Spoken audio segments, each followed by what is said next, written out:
news tonight, a new deadly strain of swine flu. 16 deaths in Mexico are being blamed on the swine flu virus. This is a Fox News alert. The White House now declaring a public health emergency to deal with the growing... Dozens of people in Mexico are dead. As many as 1,000 are sick. From what I understand, the virus has been mostly contained in Mexico. Well, I don't think anything's coming across that border. Warning that a global pandemic of swine flu is imminent.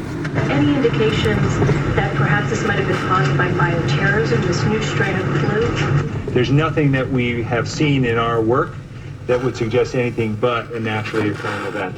But from a security perspective, nothing to rule it out, either the possibility of bioterrorism. He said no! It's here. Canada has become the third country to confirm human cases of swine flu. Swine flu could wipe out tens of millions of people if it isn't stopped. Okay, that's the scary thing I've heard all week. There you have it.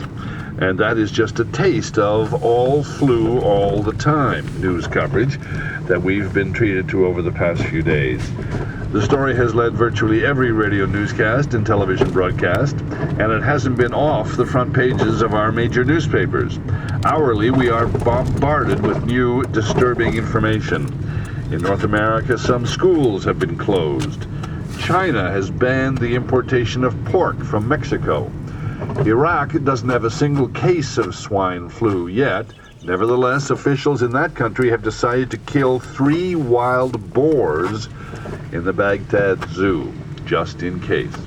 All over the world, doctors' offices are turning away patients who might be infected. And the rituals of pandemic life are everywhere. Face masks, disinfectants, hand-washing instructions, stay-at-home bulletins. But should we be more worried about panic than pandemic? Is the world on the edge of panic because media and politicians are telling us we should be on the verge of panic? Frank Furedi thinks so. Professor Furedi teaches sociology at the University of Kent in England. He has also written many books about the role fear plays in our lives, including The Culture of Fear and The Politics of Fear. He's a frequent contributor to the online journal Spiked Opinions. And this morning, Professor Furedi joins us from a studio at the University of Kent. Good morning. Good morning. Pleasure to have you with us. Thank you for joining us. In an essay you wrote this week in Spiked Online, you concluded by saying, and I quote, "It seems the swine flu outbreak has infected our imaginations, giving shape and tangibility to our anxieties about everyday life. We should give the pigs a rest and get on with living," end quote. Are you being flippant, Professor? Well, not really. The way I look at it is that what we have in Mexico is an outbreak of the flu, which has occurred many, many times before, and it's very unfortunate for the people that are directly affected. And as in all cases of influenza, you do have people who die from this. Every year, about 500,000 people die from the flu. And until very recently, that was seen as an unfortunate but the normal dimension of the human experience. What has happened is that now, whenever there's a flu outbreak, the whole public health industry goes into action along with the pharmaceuticals. And we're told that humanity as such is facing a crisis of existence. And we had a situation where the head of the World Health Organization has recently argued that all of humanity is under threat by the swine flu. And when you look at the record of what's happened, you realize that actually, on balance, the news is good. This is a relatively mild strain. Most people that have contracted it have a very mild dose of the flu. And instead of sort of celebrating the fact that we're well prepared, that this is not a major threat, we continually insist on talking about an imminent pandemic, continually insist on worst-case scenarios, which has the effect of disempowering people and making people cynical, so that when a real problem comes in the future, we're not going to be prepared for it. Influenza kills about 5,000 Canadians a year, and by the end of this week, there were less than 1,000 cases of the swine flu in the entire world. Is there something about influenza itself, when you combine it with the word mutate, that causes fear? This thing apparently is changing all the time, and we can't vaccinate against it, and we don't have the immunity against it. I think there's something to be said about rhetoric. The rhetoric of fear is often drawn towards certain metaphors. So, for example, I know in Europe we're always worried when we hear the term superbug, even though the kind of experiences that we attach the term superbug to are relatively ordinary forms of infection that we had in the past. But nevertheless, because it's a superbug, it's got a different dimension to it. And words like bugs and viruses and mutation convey the idea that nature is out of control. Nature is paying us back for some sins that we might have committed. And although these words appear to have a scientific connotation to them, they are deeply moral categories. We're using sort of the language of moralism, but these are kind of conveyed through the vocabulary of science. I'm not following you there. You mean we're looking at a language of retribution? We think that this is somehow caused by our human frailty and fallibility and corruption or something?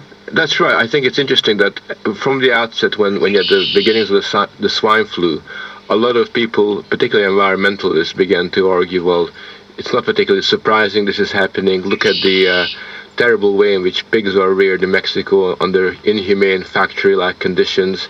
We're using all kinds of drugs on these pigs, which then encourage genetic mutation, and there was an implicit condemnation of modern science, of industry, of consumerism, as being part and parcel of the critique of why this has occurred. So, in a sense, when you have an event like a flu outbreak, it becomes a focus for blaming. And blaming is a profoundly moral act. It's really about assigning responsibility. It's indicating who's bad and who's good, where the evil lies. And if you look at the internet at the moment, the word evil reoccurs time and time again as different targets are discovered as bearing responsibility for this flu.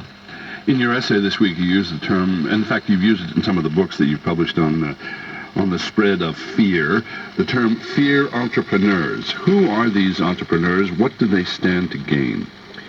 Well, fear entrepreneurs are of two sorts. You have basically either just plain entrepreneurs who are using fear to cash in on our insecurities, and they could be people selling us pet insurance, people telling us not to drink water from the tap because it's dangerous and therefore sell us bottled water. It could be people that sell us tracking devices for our children, preying on parental insecurities, telling us that we're not responsible parents unless we have a chip in our child and we can track their every movement. So you have those old-fashioned entrepreneurs who are using fear as a way of making money.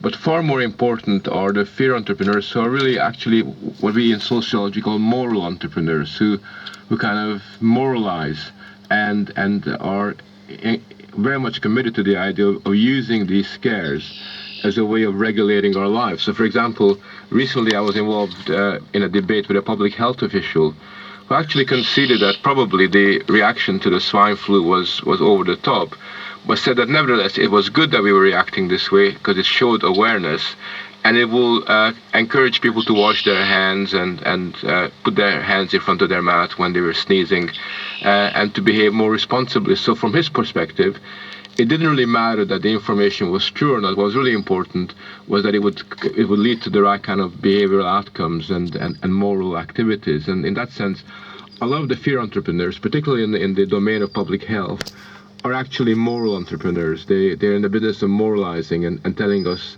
what is good and what is bad and how we should lead our lives.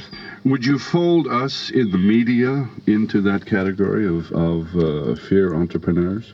Sometimes. I think that it's interesting because in the early stage, a lot of the media, a lot of the European media in particular, was quite responsible in the way that it kind of conveyed the problem. And as the flu unfolded, sections of the media did begin to adopt entrepreneurial ambitions. So, for example, one tabloid in England ran with the headline, "Killer Flu Comes to Britain." And it was very clearly an attempt to basically sell newspapers through grabbing our attention by using a disproportionately dramatic language. And since that time, we had a number of other newspapers who've drawn attention to the fact that our survival is at risk now. And therefore, you do have this divergent response where some sections of the media used the outbreak of the flu as an opportunity to kind of create a dramatic impression on the public and try to get the greatest amount of public reaction, whereas some of the media, I think, are more restrained and more responsible in the way they're handling this. Do you think, though, that we are on the verge, I think I said in the intro, on the edge of a genuine panic at the moment? Well, again, I think it's very interesting what's going on.